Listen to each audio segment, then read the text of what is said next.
नमस्कार दोस्तों, स्वागत है आपका हमारे YouTube चैनल एग्जाम गुरु में। दोस्तों, हमारी जो बहुत ही स्पेशल क्लास चल रही है आरआरबी एनटीपीसी 2025 के लिए, हम आपको स्टैटिक जीके प्लस साइंस के टोटल 4000 एमसीक्यू कंप्लीट करा रहे हैं। उसके अंतर्गत आज मैं आपके लिए 7वें नंबर का वीडियो लेकर आया हूं। उसके पहले मैंने 6 वीडियो कंप्लीट करा दिए इस सीरीज के। तो अगर जिन भी बच्चों ने नहीं देखे, जो बच्चे नए आए हैं, सबसे पहले 7वें नंबर का वीडियो पूरा देख लीजिएगा। उसके बाद जो हमारे 6 वीडियो नहीं देखे, तो मैंने पूरी प्लेलिस्ट बना दी है, आई के बटन पे जोड़ दिया, वहां से आप देख लीजिएगा। जो नए बच्चे हैं उनको 1 मिनट में बता देता हूँ कि 4000 क्वेश्चन क्यों इंपॉर्टेंट है और किस तरह हम इसको कंप्लीट कर रहे हैं। देखिए, सबको पता है कि सीबीटी 1 में 40 क्वेश्चन आने वाले हैं, जिसमें जीके, जीएस और करंट अफेयर्स आएगा। करंट अफेयर्स आपका लगभग लगभग 10 नंबर का, स्टैटिक जीके आपका लगभग आएगा 20 नंबर का, और साइंस आने वाली है आपकी 10 नंबर की। तो ये स्टैटिक जीके प्लस साइंस की जो 30 क्वेश्चन आने वाले हैं, इन्हीं को टारगेट करके हमने 4000 क्वेश्चन का एक कंप्लीट डेटाबेस बनाया है। और ये जो 4000 क्वेश्चन है, मैं आपको 100 वीडियो में प्रोवाइड करने वाला हूँ। 100 ही दिन हमारे पास बचे हुए हैं और डेली 40 क्वेश्चन आपके लिए लेकर आया हूँ। तो इस प्रकार 4000 क्वेश्चन आपके कंप्लीट हो जाएंगे। इसके अलावा एक और आपके लिए खुशखबरी है कि अब मैं डेली आपके लिए एक मास्टर वीडियो लेकर आने वाला हूँ, जिसमें मैं आपको physics, chemistry, biology, history, polity, geography, sports और इकोनॉमी, ये सारे जितने भी सब टॉपिक है जीके के, इसके मेरे पास हजार हजार क्वेश्चन का एक डेटाबेस तैयार हो गया है। जिस तरह के क्वेश्चन रेलवे द्वारा पूछे जा सकते हैं 2025 के एनटीपीसी के एग्जाम में, ये हजार हजार क्वेश्चंस के हमारे पास पूरे कंप्लीट डेटाबेस तैयार हो गया है। हजार से कुछ किसी किसी में ज़्यादा भी, हिस्ट्री में कुछ ज़्यादा मिलेंगे आपको क्वेश्चन, पॉलिटी में भी कुछ ज़्यादा क्वेश्चन आपको मिलेंगे। इस प्रकार अब मैं डेली आपके लिए 200 क्वेश्चन का सेट प्रोवाइड करूंगा, ठीक है ना। मास्टर वीडियो रहेंगे, तो आप कमेंट बॉक्स में जरूर बता दीजिएगा कि मुझे 200 क्वेश्चन का सेट प्रोवाइड करना चाहिए या 100 क्वेश्चन के। अगर 200 क्वेश्चन के प्रोवाइड करूंगा तो 5 वीडियो आपके पास आएंगे, और अगर मैं 100 क्वेश्चन के सेट लाऊंगा तो आपके पास 10 से अधिक वीडियो आपको मिलेंगे। तो आप कमेंट बॉक्स में मुझे जरूर बता दीजिएगा कि किस तरह आप चाहते हैं ये मास्टर वीडियो प्राप्त करना और कौन कौन से टॉपिक के चाहते हैं। मैंने आपको बता दिया, polity, geography, sports, economy, history, physics, chemistry, biology, ये सभी के अलग अलग प्रोवाइड करूंगा। रेलवे द्वारा इस तरह के प्रश्न पूछे जा सकते हैं बायोलॉजी, केमिस्ट्री में, जैसे भी हो मैं इस तरह का थंबनेल बना के आपको प्रोवाइड करूंगा। तो कमेंट बॉक्स में आप जरूर बता दीजिएगा आपको किस तरह के वीडियो, इसमें कुछ चेंजेस करना है, किस टॉपिक के चाहिए, वो सभी आप कमेंट बॉक्स में लिख दीजिएगा, ठीक है। चलिए, तो आज का हमारा जो 7वें नंबर का वीडियो है स्टैटिक जीके प्लस साइंस का स्टार्ट करते हैं। कमेंट बॉक्स में उत्तर देने की कोशिश कीजिएगा, ठीक है ना, अगर आपको लगे कि आप याद करना चाहते हैं। तो पहला क्वेश्चन स्क्रीन पर बताएंगे, पतझड़ ऋतु में दिन और रात कब बराबर होते हैं। तो देखिए, इसका राइट आंसर दोस्तों 23 सितंबर। वर्ष में 2 बार दिन और रात बराबर होते हैं। कब कब होते हैं?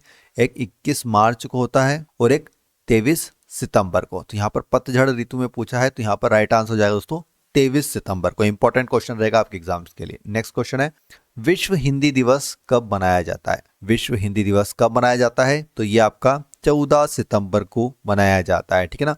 अगर हिंदी सप्ताह की बात की जाए तो सप्ताह आपका 14 सितंबर से लेकर 20 सितंबर तक विश्व हिंदी सप्ताह मनाया जाता है। नेक्स्ट क्वेश्चन स्क्रीन पर बताएंगे, किन्वन, किन्वन के खोजकर्ता कौन थे। किन्वन के खोजकर्ता कौन थे? तो इसका राइट आंसर दोस्तों option C, Pasteur, Louis Pasteur इनका पूरा नाम है।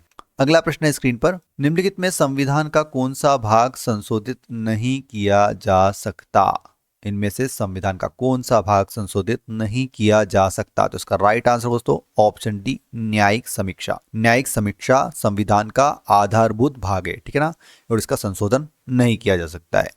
चलिए नेक्स्ट क्वेश्चन की ओर चलते हैं दोस्तों। अगला प्रश्न स्क्रीन पर देखिएगा। अगला प्रश्न है दोस्तों, हरे फलों को पकाने के लिए काम में लाई जाने वाली गैस कौन सी है। हरे फलों को पकाने के लिए काम में लाई जाने वाली गैस इनमें से कौन सी है। तो इसका राइट आंसर है option A, ethylene. Ethylene gas का प्रयोग किया जाता है फलों को पकाने के लिए। अगला प्रश्न स्क्रीन पर देखिए दोस्तों, पॉलीमेटिक मॉड्यूल में मुख्य रूप से कौन सी धातु पाई जाती है। तो पॉलीमेटिक मॉड्यूल में मुख्य रूप से कौन सी धातु पाई जाती है? मैग्नीज।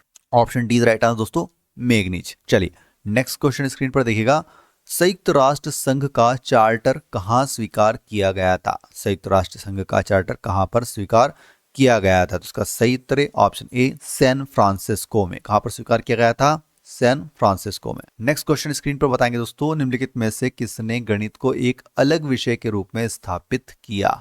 किसने गणित को एक अलग विषय के रूप में स्थापित किया। तो इसका सही उत्तर है ऑप्शन बी, आर्यभट्ट। आर्यभट्ट प्राचीन भारत के एक महान गणितज्ञ थे।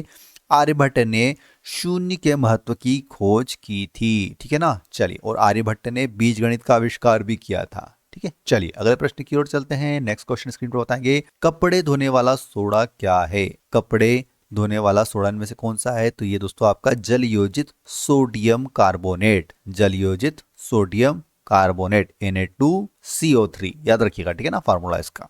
चलिए नेक्स्ट क्वेश्चन स्क्रीन पर बताएंगे, मुगल काल में बंदरगाहों का सर्वोच्च अधिकारी कौन होता था? मुगल काल में बंदरगाहों का सर्वोच्च अधिकारी कौन होता था? तो मीर ए बहार बोला जाता था उसको। क्या बोला जाता था? मीर ए बहार बोला जाता था। नेक्स्ट क्वेश्चन है, मंगल किस तरह के पौधे को कहा जाता है? मंगल किस तरह के पौधे को कहा जाता है?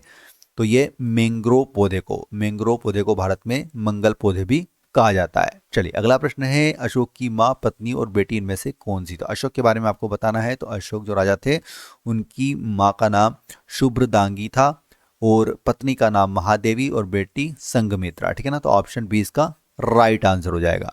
अगला प्रश्न है स्क्रीन पर दोस्तों आपके, फिश मील का व्यापक प्रयोग किसके लिए किया जाता है? फिश मील का व्यापक प्रयोग इनमें से किस लिए किया जाता है? तो ये जैविक खाद में इसका प्रयोग किया जाता है, जैविक खाद के रूप में इसका प्रयोग किया जाता है। चलिए दोस्तों अगला प्रश्न बताएंगे स्क्रीन पर, इंद्रप्रस्थ, इंद्रप्रस्थ किस महाजनपद की राजधानी थी? इंद्रप्रस्थ किस महाजनपद की राजधानी थी? तो इसका राइट आंसर दोस्तों ऑप्शन ए कुरु की, इंद्रप्रस्थ कुरु महाजनपद की राजधानी थी। इंद्रप्रस्थ वर्तमान दिल्ली शहर का पुराना नाम भी है। चलिए नेक्स्ट क्वेश्चन की ओर चलते हैं। अगला प्रश्न स्क्रीन पर बताएंगे दोस्तों, इनमें से किस समय काल में भारत रत्न पुरस्कार बंद किया गया था? इनमें से किस समय काल में भारत रत्न पुरस्कार बंद किया गया था? तो ऑप्शन सी राइट आंसर 1977 से 80 के बीच, 1977 से 80 के बीच जो भारत रत्न पुरस्कार है उसको बंद किया गया। देखिए भारत रत्न पुरस्कार भारत का सर्वोच्च नागरिक सम्मान होता है और इसकी स्थापना 1954 में की गई थी, ठीक है ना। इंपॉर्टेंट फैक्ट भी याद रखिएगा।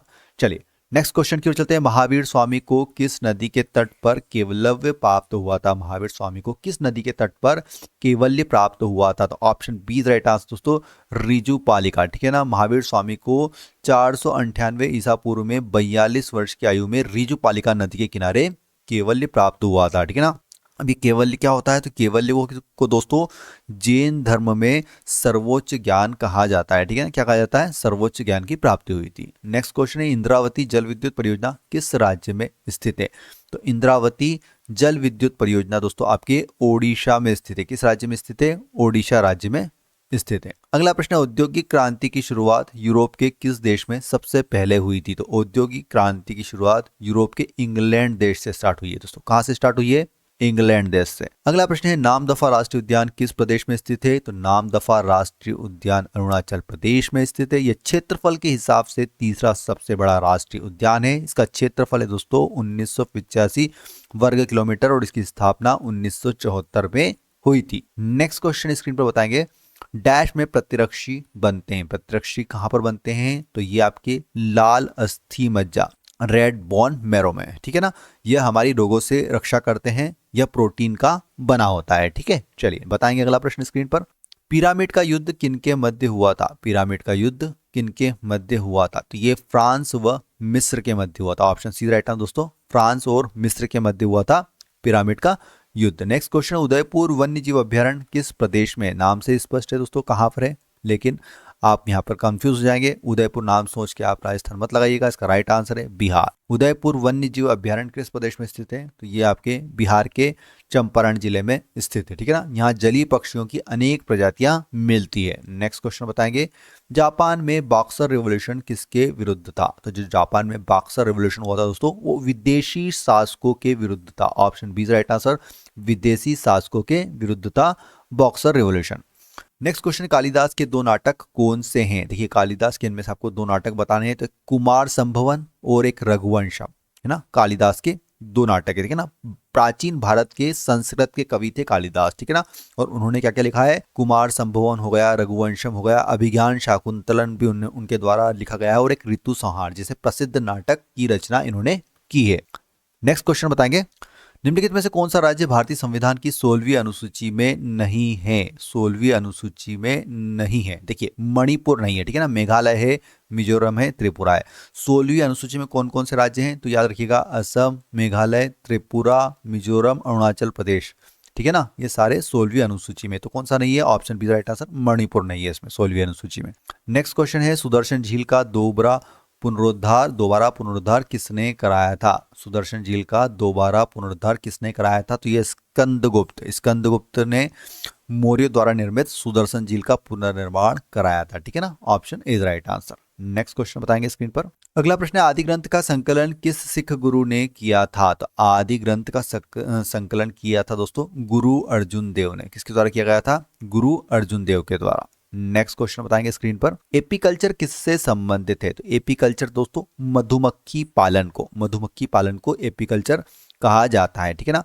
अगर मछली पालन को क्या कहा जाता है? तो मछली पालन को दोस्तों पीसी कल्चर कहा जाता है। रेशम कीट पालन को सेरीकल्चर कहा जाता है, ठीक है ना, ये भी याद रखिएगा। नेक्स्ट क्वेश्चन बताएंगे स्क्रीन पर। समाजवादी शब्द किस संशोधन के बाद जोड़ा गया था? देखिए मैंने आपको जस्ट अभी थोड़ा देर पहले बताया था, जो 42वां संविधान संशोधन था उसके द्वारा समाजवादी शब्द जोड़ा गया था, ठीक है ना, जो कि 1976 में हुआ था, ये भी याद रखिएगा। नेक्स्ट क्वेश्चन है स्क्रीन पर। 1857 के विद्रोह का सर्वाधिक प्रभाव किस राज्य में था? 1857 के विद्रोह का सर्वाधिक प्रभाव किस राज्य में था? तो ये अवध राज्य में, अवध आंदोलन का प्रमुख केंद्र माना जाता है। चलिए अगले प्रश्न की ओर चलते हैं, बताएंगे दोस्तों। नेक्स्ट क्वेश्चन स्क्रीन पर। माजुली विश्व का सबसे बड़ा नदी द्वीप भारत के किस राज्य में स्थित है? तो माजुली नदी द्वीप ब्रह्मपुत्र नदी में असम में स्थित है, ठीक है ना, ब्रह्मपुत्र नदी पर असम में स्थित है और यह विश्व का सबसे बड़ा नदी द्वीप है। इसकी कुल क्षेत्रफल 352 वर्ग किलोमीटर है, ठीक है ना। चलिए अगला प्रश्न स्क्रीन पर देखते हैं दोस्तों। भारत के स्थलाकृतिक मानचित्र किस संगठन के द्वारा बनाए जाते हैं? तो कौन सा संगठन बनाता है? तो ये आपका भारतीय संरक्षण विभाग बनाता है जितने भी भारत के स्थलाकृतिक मानचित्र होते हैं, ठीक है ना। इसकी स्थापना कब की गई थी? तो 1767 ईस्वी में इसकी स्थापना की गई थी। नेक्स्ट क्वेश्चन है, निम्नलिखित में भारत के बारे में सर्वप्रथम किस ग्रीक विद्वान ने लिखा थे? तो किसने लिखा था सबसे पहले? किस ग्रीक विद्वान ने लिखा था? तो साइलेक्स। ग्रीक लेखों के अनुसार सबसे पहले साइलेक्स भारत आया और उसे डोरियस नामक राजा ने भेजा था, ठीक है ना। तो ऑप्शन सी राइट आंसर दोस्तों, साइलेक्स हो जाएगा इसका। चलिए नेक्स्ट क्वेश्चन बताएंगे स्क्रीन पर। शाहजहां का काल किसका स्वर्णकाल कहा जाता है? तो शाहजहां के काल में क्या हुआ था? तो देखिए स्थापत्य कला का बहुत प्रचार, मतलब बहुत ज्यादा इमारतें बनी थी। आपको पता होगा शाहजहां के काल में अनेक सुंदर इमारतें बनाई गई थी, जैसे ताजमहल हो गया आगरा में, लाल किला दिल्ली में, जामा मस्जिद दिल्ली में। तो स्थापत्य कला का स्वर्णकाल कहा जाता है शाहजहां के काल को, ठीक है। चलिए बताएंगे। एपीफाइट वे पौधे होते हैं जो दूसरे पौधों पर आश्रित होते हैं। किस लिए आश्रित होते हैं? तो एपीफाइट वे पौधे होते हैं जो दूसरे पौधों पर यांत्रिक अवलंबन के लिए आश्रित होते हैं। Option D right answer. Next question है, सभी कीट होते हैं, तो सभी कीट किस श्रेणी में आते हैं? यूरिकोटेलिक श्रेणी में आते हैं। सभी कीट यूरिकोटेलिक होते हैं। नेक्स्ट क्वेश्चन स्क्रीन पर देखिए दोस्तों। बीज बोते समय सामान्यतः काम में लाए जाने वाले उर्वरकों में होता है, क्या होता है उर्वरकों में? नाइट्रेट की मात्रा पाई जाती है। नेक्स्ट क्वेश्चन स्क्रीन पर बताएंगे दोस्तों। अनुच्छेद 31C संविधान में किस संशोधन में जोड़ा गया था? तो जो संविधान का 25वां संशोधन था उसमें अनुच्छेद 31C जोड़ा गया था। अगला प्रश्न स्क्रीन पर बताएंगे दोस्तों। किस अणु में बंद कोण अधिकतम होता है? तो इनमें से किस अणु में बंद कोण अधिकतम होता है? तो CO2 में होता है। बंद कोण कितना होता है? 180 डिग्री होता है। कितना होता है? 180 डिग्री। नेक्स्ट क्वेश्चन है दोस्तों स्क्रीन पर देखिएगा। शरीर में अरक्तता मतलब एनीमिया निम्नलिखित में से किसकी कमी के कारण होता है? सिंपल क्वेश्चन है, कमेंट बॉक्स में आंसर दीजिएगा। एक लाइक जरूर कीजिएगा। जो नए बच्चे आए सब्सक्राइब कर लीजिए और बेल आइकन दबा लीजिए। पुराने वीडियो नहीं देखें तो प्लेलिस्ट का लिंक यहाँ पर ऊपर जुड़ा हुआ है। अब फिजिक्स, केमिस्ट्री, बायोलॉजी के और हिस्ट्री, पॉलिटी, ज्योग्राफी के 1000 क्वेश्चंस के सेट मेरे पास तैयार है। 200 क्वेश्चन के मास्टर वीडियो अब आपको डेली शाम को मिलने लगेंगे। ये क्लास अब सुबह डेली आपको 10:30 बजे, हो सकता है 10:30 या फिर 12:30 बजे ये क्लास देखने को मिलेगी। वीडियो देखने के लिए बहुत बहुत धन्यवाद। जय हिंद, जय भारत, वंदे मातरम।